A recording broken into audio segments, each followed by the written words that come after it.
discovered the secret and/or mystery of true love? Do you believe in happily ever after? Hi, Judy. I don't know if I've discovered the secret of true love. I do know that I love my wife very much, and we've been married for a long time, 21 years. I would ask her to marry me again today, had I just met her yesterday. I did know that when I met my wife, I met her on a Monday. I told her that I would marry her on a Tuesday, the very next day. So it was a very strong connection that hasn't waned to this day. So I do believe that love at first sight is possible. I do believe that true love is possible because it's happening for me.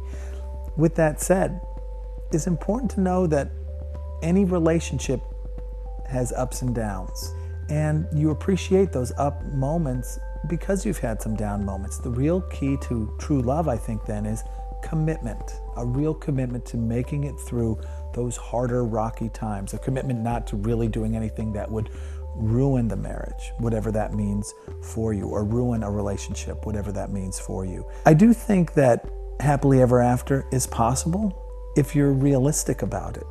What is happiness? Is it that sense of elation you meet when you see someone and find them attractive for the very first time?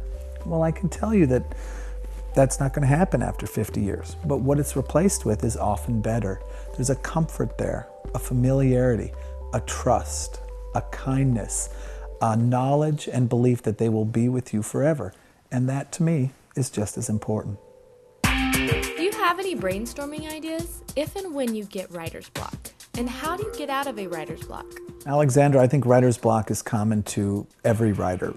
And what that means is you've just reached a particularly challenging point in a story or in a chapter or anywhere in the novel, and you don't know what to do next. There's a lot of ways I try to get around that, because I certainly go through that in Safe Haven. I probably did it 50 times, for instance. A lot of times I'll think where I want to end this section. For instance, if I know in the end of chapter 6 that she heads back home, I'll start from what I know. Okay, she's heading back home. Well, what would she do immediately before that? Well, she'd walk out the door. Okay, so then I'd go to the step right before that. Well, what led her to the door? Well, she grabbed her things. I just go backwards. And I work back slowly, and sometimes coming at it from the opposite side helps. That's exactly how I solved a major case of writer's block in a novel I wrote a long time ago called The Rescue, and it was a lesson that I've continued to use to this day.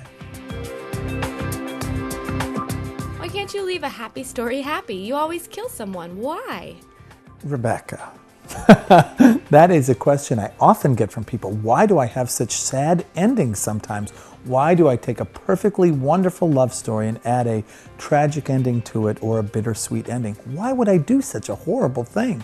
The goal of dramatic fiction is to move the reader through the entire range of human emotion, and sadness is part of that. That's different than the goals of other genres. For instance, in a thriller, the writer is supposed to thrill the reader. In a horror novel, they're supposed to scare the reader. In a romance novel, you're supposed to provide a romantic fantasy. But in mine, I have to move you through the entire realm of human emotion. And part of that human emotion is sadness. Now, why is that important? Because one of the other goals of this genre is to leave you feeling as if you've lived a mini life. If you've gone through every emotion of life with the characters, that's how you feel when you finally turn the final page.